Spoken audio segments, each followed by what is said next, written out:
नमस्कार दोस्तों, एजुकेशन 790 से मैं सुरेश।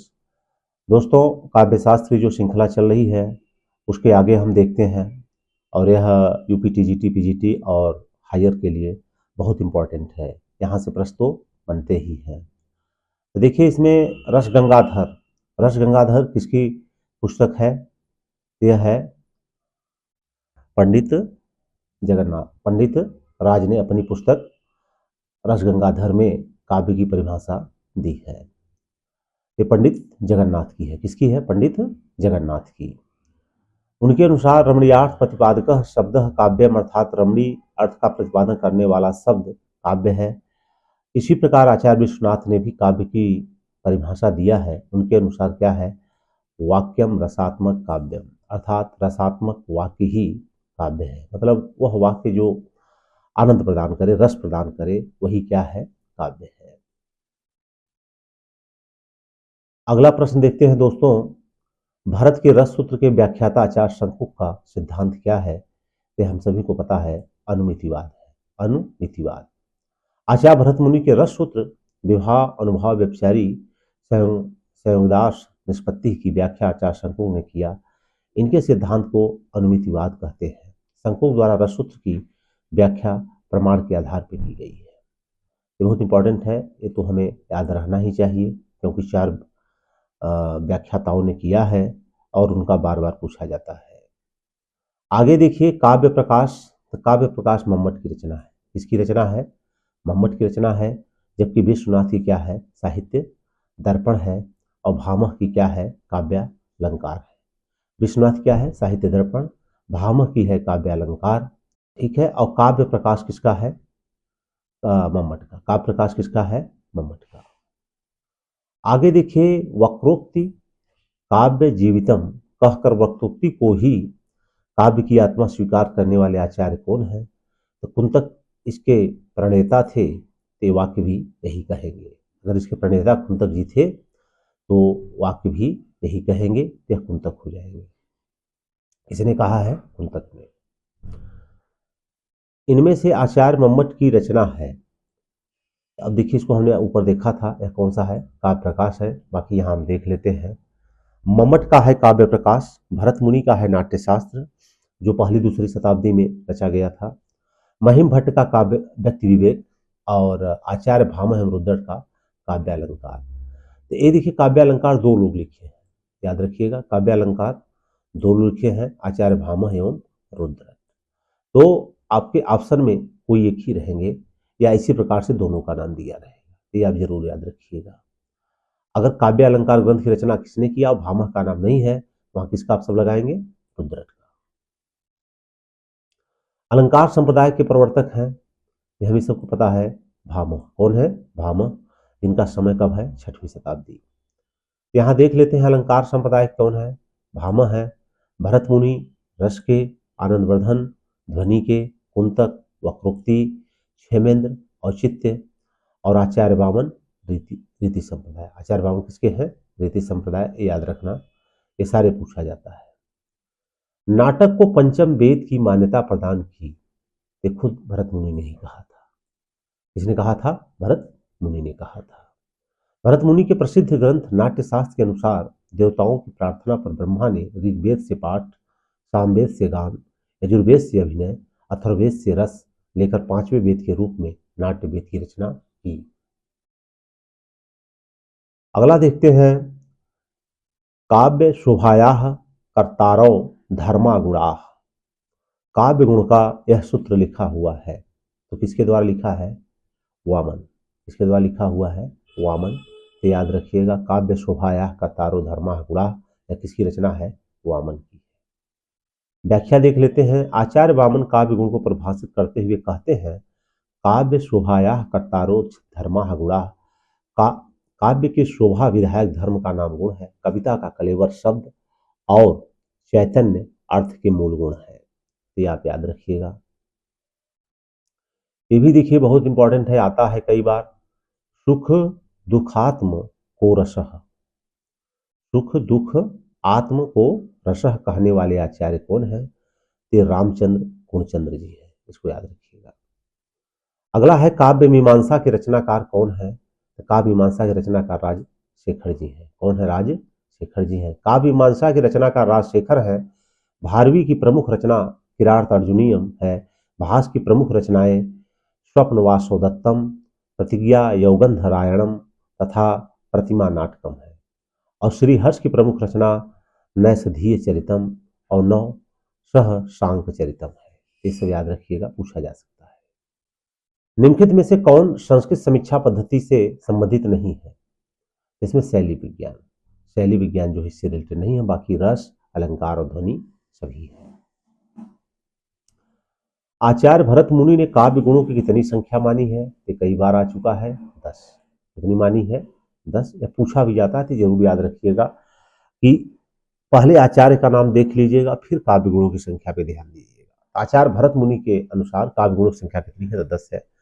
यहाँ देख लिया, आचार्य भरत मुनि ने काव्य गुणों की संख्या 10 बताई।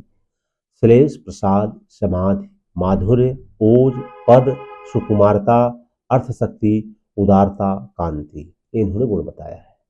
आचार्य दंडी भी भरत के ही अनुक्रम में इन्हीं 10 गुणों की चर्चा करते हैं। तो दंडी के अनुसार भी गुणों की संख्या कितनी हो जाएगी? 10 हो जाएगी।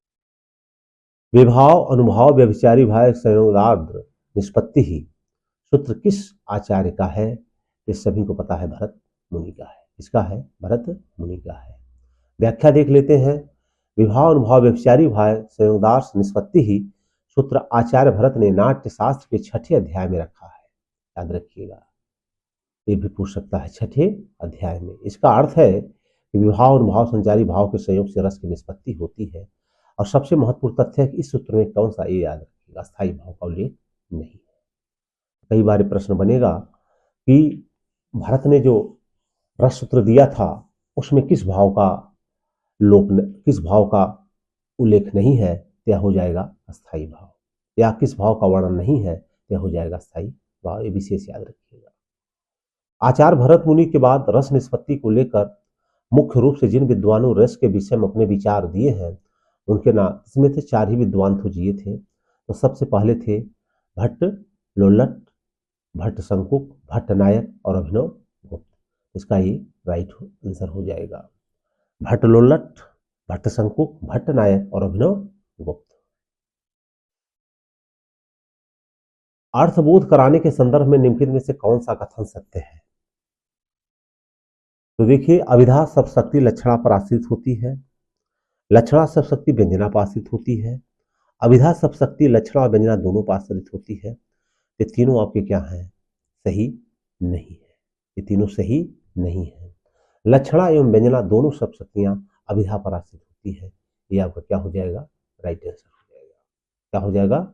राइट आंसर हो जाएगा। इसमें देखिए, लक्षणा और व्यंजना दोनों सब शक्तियां अभिधा पर आश्रित होती हैं।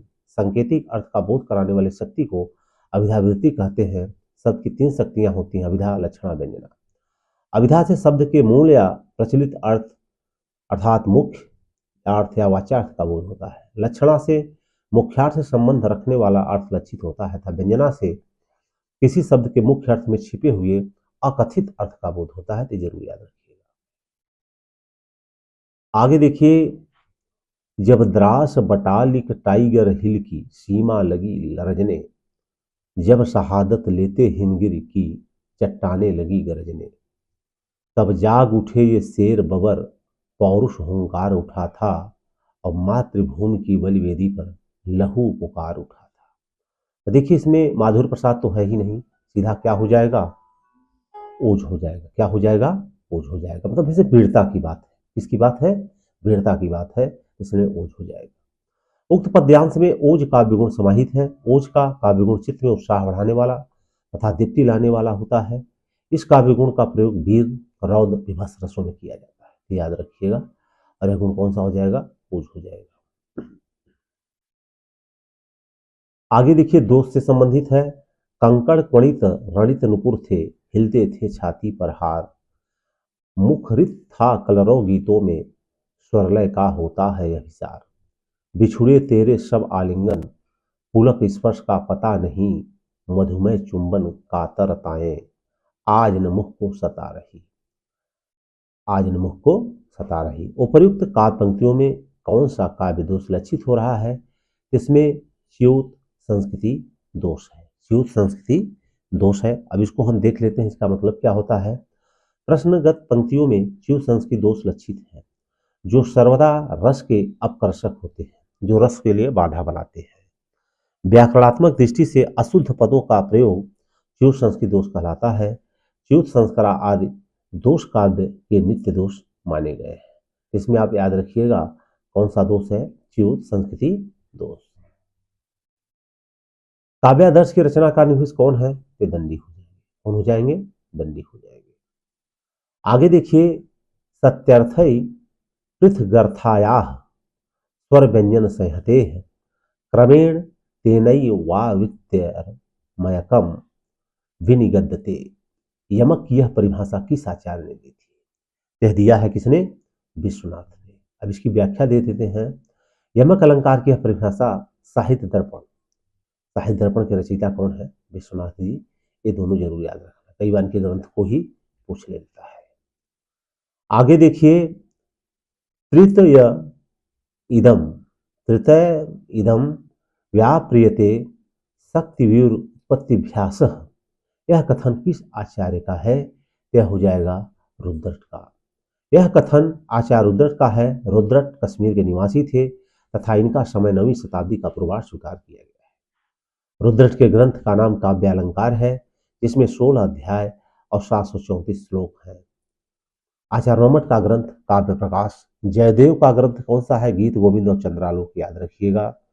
भामह के ग्रंथ का नाम भी क्या है, काव्यालंकार है। आगे देखिए, बहुत इंपॉर्टेंट सट्टक है। ये सट्टक क्या है, यह एक प्रकार का नाटक है। यह क्या है, एक प्रकार का नाटक है। रस अपकर्ष का दोषा, रस अपकर्ष का दोषा उक्ति किस आचार्य की है, विश्वनाथ जी की है। विश्वनाथ इसके अपकर्ष करने वाले कारण को दोष कहते हैं। मम्मट के अनुसार रस के अपकर्ष के कारण को दोष कहते हैं, मतलब रस के कारण जो अच्छा न लगे उसको उन्होंने दोष कहा है और उसको रस अपकर्षाह दोषा कहा है।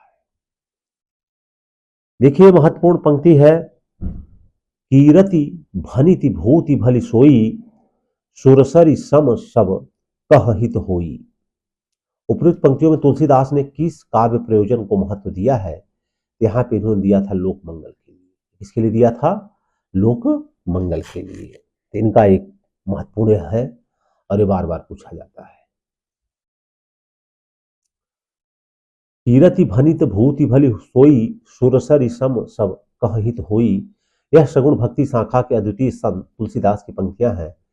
इसमें इन्होंने लोक मंगल की कामना की है। सबके हित तथा प्राणी मात्र की भलाई की कामना करके तुलसीदास ने लोक मंगल के लिए काव्य प्रयोजन का महत्व। काव्य प्रयोजन के जो कारण है उनमें से तुलसीदास का क्या था, लोक मंगल था। क्या था, लोक मंगल था। अगला देखिए, रीति संप्रदाय से संबंधित काव्य शास्त्रीय ग्रंथ है, यह है काव्यालंकार सूत्र वृत्ति। रीति संप्रदाय के प्रवर्तक आचार्य वामन को माना जाता है। रीति संप्रदाय से संबंधित ग्रंथ काव्यालंकार सूत्र वृत्ति है। इसके रचनाकार कौन है, आचार्य वामन है। अगला देखिए, निम्नलिखित में से कौन सा वक्रोक्ति का भेद नहीं है, तो उक्ति विन्यास वक्रता, यह वक्रोक्ति का भेद नहीं है, बाकी वर्ण पद और प्रकरण। तो उक्ति विन्यास वक्रता वक्रोक्ति भेद नहीं है। वक्रोक्ति के प्रवर्तक आचार्य कुंदक है, ये भी याद रखना। अपने ग्रंथ वक्रोक्तियुतम में वक्रोक्ति के 6 भेद माने हैं। यहाँ देखिए, वर्ण है, पद परार्ध है, वाक्य है, प्रकरण है और प्रबंध है, लेकिन इसमें जो है उक्ति विन्यास वक्रता नहीं है।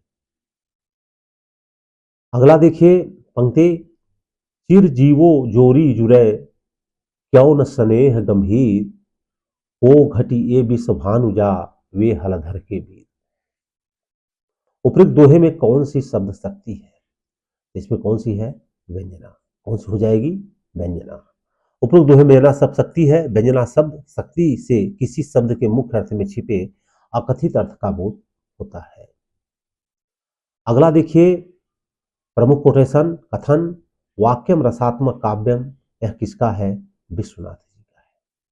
वाक्यम रसात्मक काव्यम अर्थात रसपूर्ण वाक्य रचना ही काव्य है। यह उक्ति साहित्य दर्पण के रचनाकार आचार्य विश्वनाथ का है। रसात्मक वाक्य का आशय स्पष्ट करते हुए उनका मंतव्य है जिसका आत्म तत्व रस होता है उस वाक्य को रसात्मक वाक्य कहते हैं। बिना रस के कोई भी वाक्य काव्य नहीं हो सकता। जबकि श्रीहर्ष की रचना नैषधीय चरित, राजशेखर की रचनाएं कर्पूर मंजरी तथा काव्यमीमांसा तथा भास के प्रसिद्ध नाटक स्वप्नवासव दत्तम तथा प्रतिज्ञा योगन नारायण है। ये आप सब विशेष है, इसको ध्यान रखिएगा। तो दोस्तों आज के लिए बस इतना ही। आप सब इस वीडियो को लाइक कर दीजिएगा और दोस्तों में शेयर कीजिए। और अगर चैनल हमारे सब्सक्राइब नहीं किए तो चैनल को सब्सक्राइब करिए और आप सब इसी प्रकार से हमारा सपोर्ट बनाए रखिए। बाकी हम फिर मिलेंगे नेक्स्ट वीडियो के साथ। आज के लिए इतना ही। जय हिंद, जय भारत।